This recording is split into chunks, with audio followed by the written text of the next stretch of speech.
And welcome, everyone. I'm Bill Newell, along with Phil Stacy, Matt Williams, Nick Giannino, and we're talking North Shore sports here. SalemNews.com and MSONewsSports.com. And gentlemen, high school football season, at least for everyone except the Greater Boston League, as I understand it, has wrapped up for fall two, if you will. And let's look at some of the highlights. There were so many question marks on all different levels as fall two began: weather, the virus, all kinds of things. But after it all kind of shakes out, we see that Marblehead, Fenwick, Ipswich, I'll include teams like Winthrop, Peabody, the Prep, all had pretty solid outings this year. Kip Academy had a pretty nice year as well down in Lynn. And then you got Melrose going undefeated. Again, we got a bunch of things we can talk about on the North Shore sports scene. But I guess let's begin with some of these teams. Marblehead with a big win over the weekend against Ipswich, and we saw Beverly, a team I didn't mention just a moment ago, but they thumped Salem on the so-called Thanksgiving Day last Saturday. So, gentlemen, I don't know where you want to begin with some of the North Shore sports topics, football topips. I can kick us off with Marblehead. You alluded to them real quick. Yeah, sure. I saw them play a bunch this year, so I think I'm well suited to wrap them up here. But nice win over Swampscott, over a rivalry on Friday night. There, it was, a lot of people in the stands, which was nice to see. I think a lot of people felt like it was kind of like a Thanksgiving Day game in April here to wrap things up. And Marblehead just got off to a really good start, kind of punched them in the mouth out of the gate. Connor Cronin with a huge game, career game for him. 5 touchdowns. He ran the opening kickoff back to the house and then ended the game with a pick 6 from the 1 yard line or 2 yard line. So great game for him. I think overall it was a really good season again for Marblehead, going undefeated, and they got a lot of talent coming back. So they're going to be a team that's going to be right in the thick of it again next year. But just a fun team to watch. I really like to see the progression with Josh Robertson there under center. He's been coming along really nicely. I thought even throughout the season he improved. Obviously he was under center there last year too, right, guys? Most of the time. Most of the time, at least. And he's starting to kind of get more and more comfortable there, especially throwing the ball and kind of scrambling with his feet, making plays happen that way. And I think most impressively was the play of the offensive line. They were kind of undersized, but they held their own against the competition this year. And a lot of that just has to do with heart and strength and knowing where to be and knowing what time. So big shout out to the line there. But overall, just a fantastic season for Marblehead. And then you look over on the other side at Swampscott, not to give excuses for them, but obviously it's got to be tough playing a few games, then missing 3 games in the middle of the year, not being able to practice during that time. I know they did like Zoom stuff, virtual practices and meetings and like that, but it's going to be tough to come out against the undefeated Marblehead team in your final game after not getting that many reps in. I think Andrew Augustin, the receiver, only played 2 games, guys? Yeah, second game. So, they got talent coming back as well. Obviously, they graduate a few kids, but Cam O'Brien will be back for them. He's done some great things, at quarterback. I think Big Blue are headed in the right direction. They were definitely emotional after the loss to Marblehead, and really it wasn't. I think the final score wasn't really indicative of the game. Marblehead was in control. Don't get me wrong, but it wasn't a 30-7 blowout. Just couple timely turnovers that really killed Swampscott. They were moving the ball pretty well in the second half. So hopefully they can come back strong in this one. I think, another guy to highlight, you mentioned the offensive line for Marblehead would be Cam Yannick. A monster season for Cam on defense, but offensively, I think he was the key to everything they did. Coach told me, he came in as a sophomore as a running back. He played a little bit of tight end last year as a junior, and they just felt like they needed his snarl, his attitude, his fortitude on that offensive line. So they moved him to guard, and off they go and did a great job. So I don't know how often you see a guy that comes in as a running back end up the anchor of your offensive line when he's a senior. So that's a pretty cool story. And the other one is Cronin. I mean, my goodness, how good is this kid going to be in 2 years? I would encourage everybody to look on salemnews.com. Our guy, Jim Campos, took so many great photos, right? But he's got a great photo of Connor holding up the 4 horsemen 4 for his 4th touchdown. And then the kid ruins it and scores a 5th touchdown. So now the photo's no good.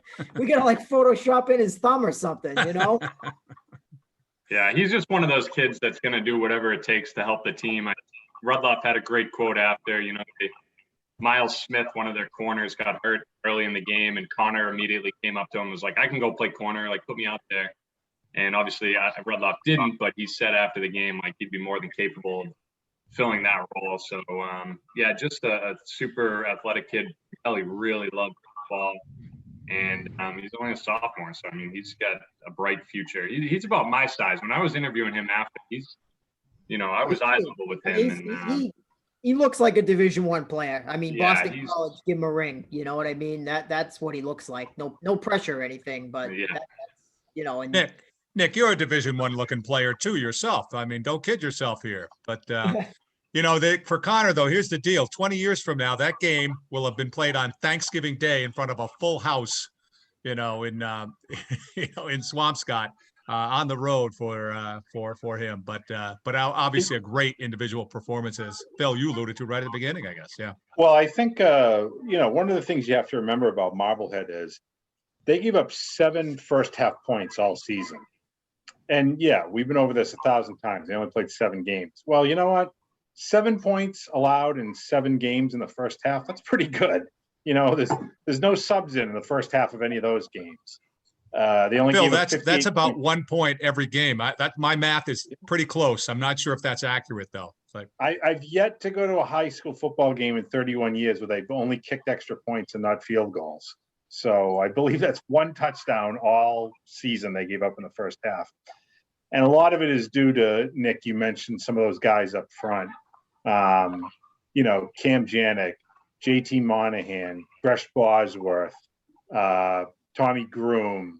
I know I'm forgetting some guys up there, but some real James Miniacci, some real playmakers up on the line that they get the job done. They open those holes and they give Robertson plenty of time to either set up shop in the passing game or improvise and run if he needs to. So they'll be losing some key pieces, no doubt about it, but they got an awful lot back, including Robertson, Duty, Cronin, George Percy. I mean, Marblehead's going to be just fine this fall. And that's another guy we didn't really talk about, Percy. He's just consistent, workhorse, gets the job done, really makes it difficult for the opponent, breaking tackles, and he just runs hard. Every time I see, even if he's picking up 3-4 yards, it's earned. So he's not he's not a focal point of the offense, and he still had almost 500 yards rushing. Right. I want to jump, get Nick Kukuru in here to just get some final weekend observations from you, Nick, from the Cape Ann point of view, from the sports pages of the Gloucester Times. How do you wrap up the final weekend of high school football? Yeah, kind of an unceremonious end in my area. Both teams, Gloucester and Manchester Essex, finished with a 4-game losing streak. So it was a rough final month of the season for them. Gloucester finished up against Danvers last week. It was a bit of a mismatch, 42-8 over at Deering Stadium, which has been kind of a house of horrors for Gloucester recently. They haven't won there since 2012. They scored their first touchdown there since 2016 on Friday night. And I mean, it was already 28-0 at that point. So, a couple injuries here and there, and it kind of, decimates Gloucester, with the numbers they have in the program. I think that's the big thing for them moving forward. I mean, I think, we saw a step in the right direction this year. We saw the second-year coach and staff kind of get their foot in and get the kids to buy in, but, they got to find a way to get more than 35, 40 kids in the program, or they're going to be, they're going to be closer to Saugus than they're going to be to Beverly, put it that way, if that's how many kids they're going to have. Yeah. Would you say, Nick, and I mean, this is really for anybody, but I saw the league as almost kind of 3-tiered this year, where you had Marblehead, which was way ahead of everybody else, I thought. With Peabody, right there, second behind them. Then you had a group of teams, the Beverlys, the Danvers, the Mascos, maybe throw Swampscott in there and Winthrop. That could, anybody can beat anybody else on a given day. We saw some teams beat some of those squads and then lose to another one, kind of thing. And then you had, Gloucester and Saugus and Salem, which, even if they had success against some of the teams at NEC South, just were no match for the teams in the NEC North. Does that sound about right to you guys based on what you saw? Yeah, absolutely. I thought, at least from Gloucester's perspective, I mean, they were 2-1 against the NEC South. Their one loss was by a touchdown, and they were 0-3 against the NEC North, and they didn't play Marblehead, and they allowed 6 touchdowns to, I think they allowed 5 touchdowns and 2 field goals to Beverly, but then they allowed 6 touchdowns to Peabody and Danvers. So, yeah, I mean, I think it shows just, how far the gap is there between, the North and South, or at least, Gloucester, Salem, and Saugus and the rest of the league. Willie, you saw a bunch of teams. I mean, what do you think? Well, it's just hard to say a little bit, only because I look at Winthrop, right? And you kind of lump them in with that NEC South because the Gloucester game was a lot closer than, people expected, right? And then they lose to Danvers, but then they go out and beat Masconomet. And, Masconomet, I mean, Peabody beat Masco by, 4 points, 14-10, great game, great fourth quarter. And Masco lost to Winthrop by 2. 16-14. So that's similar-ish, right? So, but then you look at what Peabody did to Gloucester and what Beverly did to Gloucester, and you try to transpose that with the Winthrop scores, and you say, well, what's going on here? This doesn't really make any sense. So I think some of it is catching teams on a good day or a bad day or things like that. I guess I'm not sure where exactly to slot Winthrop in this whole thing, because that win over Masco is a pretty good win, and yet you look at the degree to which teams like Beverly and Danvers, that we kind of have on the lower end, blew out Gloucester, right? Beverly and Danvers destroyed Gloucester in a way that Winthrop wasn't able to, and so how do you reconcile that with Winthrop going out and beating a Masco team that played Peabody pretty? That's strange. That's strange to me. So. Any given Sunday, I guess, is part of it, but I guess I don't know where to slot. I think we can all agree probably that Peabody would be number 2. I don't know where to slot Winthrop and Swampscott, or even potentially Danvers with the way they played at the end of the year in that number 3 spot. I think it's pretty clear, at least to me, that Peabody improved the most from week 1 to week 7. I thought they were playing great at the end of the year. The one time that I saw them this year, I thought they had a great second half. They really took advantage of the opportunities they have and shut Beverly down at home. And I know Beverly feels like they could have won that game, but I thought Peabody made the big plays that they needed to. They stepped up and crushed Gloucester. They had a really nice win, a complete win over Saugus to end it. They gave Marblehead a tough game with Danvers. I was really impressed with the way Peabody played each week as they got better throughout the course of the season. Well, I think too, they had to sit out the first week and missed a whole week of practice with COVID, right? And so they come out the first half and they're down 20-0 in that first half against Marblehead. And of course, you look at the schedule, starting out with Marblehead is hard anyway. But I think if you talk to a lot of guys on that team, they would tell you, listen, if we played Winthrop, if we had a game in all of our practices, we're not down 20-0 at half against Marblehead, and maybe we can beat those guys. Now, I don't know if that's true or not, but I know that's what a lot of those guys believe. And so that's interesting too. I think, you look at it, that Peabody Marblehead game, I don't think any of us expected it to be the de facto championship game there in week 2. We figured Marblehead would win and we'd have a big game against Danvers later on for the title or something like that. And it didn't turn out that way. Of course, the game comes down to a drop pass in the end zone at the end. And I'm sure that Peabody would have gone for 2 and gone for the win. They wouldn't have tied it.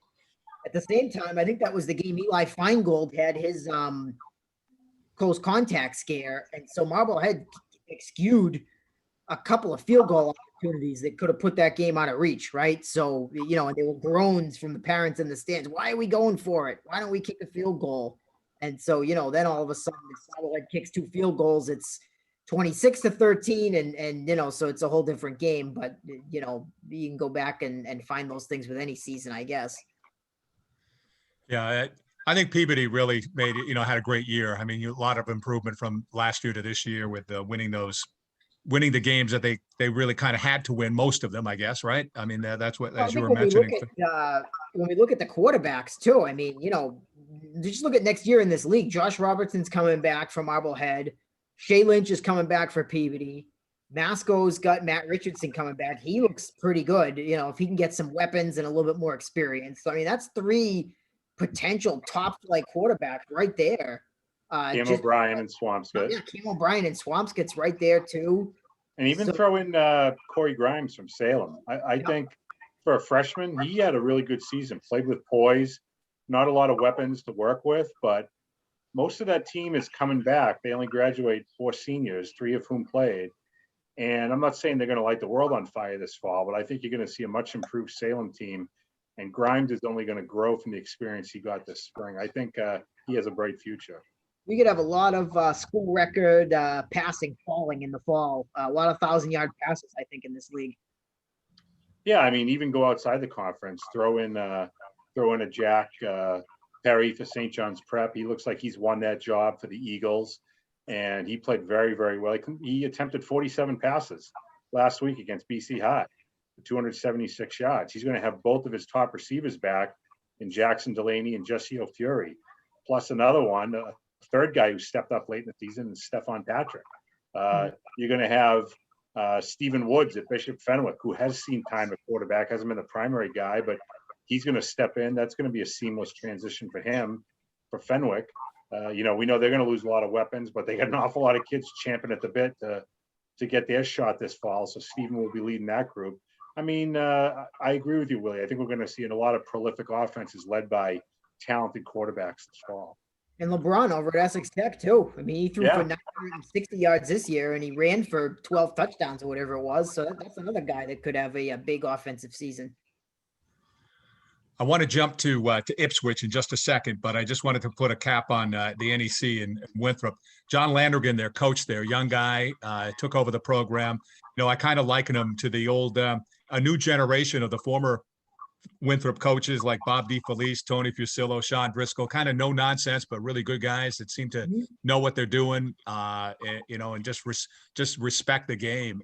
And I just think they had a really good year. And that Masco game, the Masco win last weekend, I think really was a standout. Great. It's almost like you can, in this year, this crazy fall too, if you will, a team should get a mulligan almost. You know what I mean? Because things are so volatile, if you will, with practices and planning and so on, that there's just little things out there. So, but fall 2 is beyond us now. How about Ipswich, guys? A lot of folks think that if we had been playing in a regular fall season, that you might have Fenwick undefeated now, Ipswich undefeated now, playing for that Division 6 North final in high school football.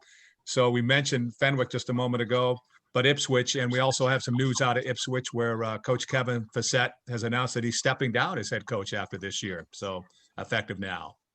Yeah, he and I had some conversations during the season where, he didn't come right out and say it, but I think, he's looking to establish roots, where he has a young family. And I think where he teaches in Melrose and he coaches in Ipswich, he'd like to find something that maybe is a little bit more central to his family's home in the North Shore on Beverly. And, if he could find the combination teaching, coaching job where that worked better for him and his family, that would be ideal. And, maybe he just feels like this is the right time for him to step down in Ipswich. I don't know if it's that he's done all that he can there, but 6 seasons, 3 Cape Ann League Baker titles, an undefeated season this season, first one in 51 years. They're going to graduate an awful lot of seniors. So I think things might be a little lean in Tiger Town for a year or two. So maybe it's a good time to step down and either let one of his assistants take over or a new voice comes in and takes over the program. But I don't think by any stretch Kevin's coaching career is done. He's a young guy, in his 30s. He's an innovative coach. He knows how to change based on the personnel he has. He's very involved, hands-on coach in practice and during games, making changes where necessary. He's a passionate guy. He's obviously gotten success in Ipswich, and I think he's looking to do so at a bigger program. It would be interesting to see what he could do if he would have joined, say, the Northeastern Conference and, took over a program there. I'll just throw this speculation out here. He teaches in Melrose. Tim Morris, Hall of Fame coach at Melrose.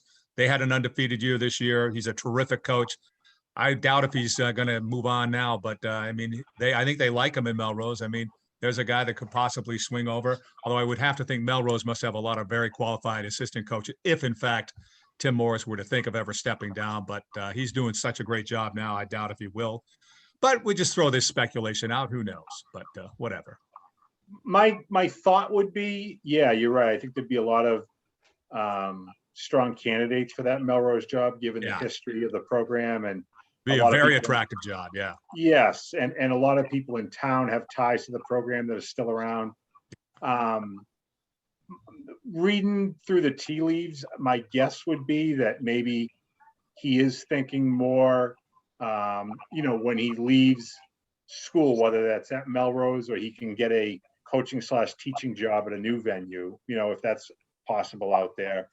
He would like for that to be closer to home, so it's not that commute and not being able to see his kids and his wife and things like that. I mean, hey, we all want that, right? But I think ideally that's what he's looking for, and maybe to settle down and create roots at his next landing spot. I don't think he's looking to bounce from A to B to C to D kind of thing. And I want to be a college assistant someday. I think he's looking to find a job where he can say, okay, this is where I'm going to be. I want to make my career here, that kind of thing. Gotcha. Maybe All speculative, of course, but that's the thought that I get. Maybe even a new sport. Who knows? He says he wants to keep coaching. He didn't say keep coaching football, right? He's done some work with one of our junior varsity hockey teams over the years, right? He's a hockey guy too. Yeah, he is a hockey guy. Played competitive hockey growing up in upstate New York, and loves hockey. Was the coach of the Beverly JV boys team under Greg Fonzie this past season. So I think, he'd love to keep. I haven't heard that he's not coaching that job. I mean, I don't know, but I haven't asked him about the JV boys hockey job. But No, really a remarkable. I mean, you look at it. Ipswich was 2-9 the 2 years before he got there, and immediately he goes 6-5. And I think even before those 2-9 seasons, they had 5, 6, 7, 8 years in a row with 3 or fewer wins. And so just a remarkable job turning that program around, getting those kids to believe, and really infusing life into that whole program. I think the day they hired him, if we had said, he's going to win 3 Cal Bakers in the next 6 years, I'm not sure how many of us would have taken those odds. Yeah, I don't think people saw Ipswich going undefeated this year. To Matt's point, right? I mean, so to that point, that's a great performance by the team and the coaching staff this year. Yeah, I mean, they had a lot of seniors, which certainly helped. They had, the league MVP in Cole Terry, terrific linebacker and running back, some great linemen in Jack Weil and Ben Yannick and the Paro brothers. They have a college prospect in tight end defensive end, Nikhil Walker. I mean, I'm sure most people have never seen him play. He's 6'5". He's fast. I mean, there was a play Friday night, and I do think we should touch upon the fact that Hamilton Wenham played so well last Friday, easily could have won that game. I mean, they have some real talent over there, and their 2-4 record is very deceiving. But Carter Coffey, the quarterback, big, strong kid, rolls out on a play where his receivers are covered. He's got a lane, and Walker just filled that gap so fast and chased him down and knocked him down with a great tackle along the sidelines. And you just saw a glimpse of how talented this kid is. He's going to go to prep school at, I think it's Bridgeton Academy for a year. But this kid is, with his size and speed, he's like a 1AA prospect. He's like a UNH Maine type kid who, if he gets a little bit of a bulk on that 230-pound frame of his, could really cause some damage at the next level, I think. I was going to single your comments out from last week, Phil, where you predicted that game would be an interesting game, and you were right on the money on that Hamilton Ipswich game for sure. Well, I mean, Ryan Moynihan for Hamilton Wenham is a masterful receiver. He just, first of all, he draws so much attention to him that it opens up other areas of that Hamilton Wenham offense, because you always have to have really two guys on him. And even when he's in double coverage, Bill, he's able to shake free. He can go up and catch passes. He's got great hands. He anticipates where the ball is going to be. He gets there before the receivers, and he knows how to beat guys on deep routes, not by necessarily pure speed, but because he's smart with head fakes and little hip jukes and things like that. So he had 4 catches for 131 yards the other day, 3 touchdowns, almost single-handedly carried the Generals to victory. He's a special player among several that they have at Hamilton. Let me just throw an open-ended one out to you guys. Anything other final thoughts on the high school football season from this past fall too, if you will?